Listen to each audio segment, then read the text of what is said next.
বোধহয় বলে রাখে হরি মারেকে। কলেজে যাওয়ার সময় বাইক নিয়ে নিয়ন্ত্রণ হারিয়ে জাতীয় সড়ক থেকে প্রায় 30 ফুট নিচে খালে পড়ে যায় কলেজ ছাত্র জাবেদ হোসেন। সৌভাগ্যবশত তেমন কোনো আঘাত পাননি ওই ছাত্র। জাবেদ নিজে জানান, বিশালগড় কামথানা এলাকা থেকে বাইক নিয়ে সোনামুড়া নজরুল মহাবিদ্যালয়ে যাওয়ার সময় নিয়ন্ত্রণ হারিয়ে জাতীয় সড়ক থেকে নিচে পড়ে যায়। তার অসচেতনতা থেকে এই বিপত্তি। এই ঘটনা হয়েছে চুরিলাম পুরানবাড়ি এলাকায়।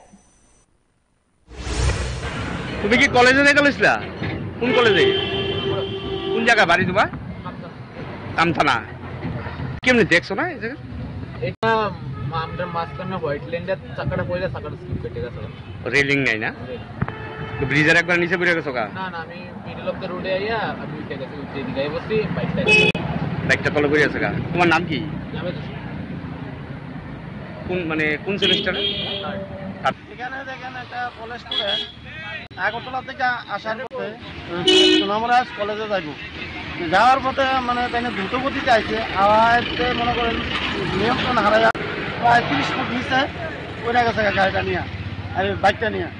এই বিল্ডিংটা চললাম পুরানবাড়ি, একটা ব্রিজ আছে, এই ব্রিজটার বিল্ডিংটা ধরেন একটা টাইলসের গাড়ি অ্যাক্সিডেন্ট হয়েছে। এই টাইলসের গাড়িটা অ্যাক্সিডেন্টটা হওয়ার পর আগে 1 বছর হয়েছে। এই রিলিংটা অনবধি সরকার এটার কোনো বা রাস্তার যারা দায়িত্বে আছে তারা এটা কোনো সারাই করছে না। এই ঘটনা আমি সরকারের কাছে একটা দাবি করলাম যে দ্রুতগতি তাড়াতাড়ি যাতে এই রিলিংটা দেওয়ার ব্যবস্থা করা হয়।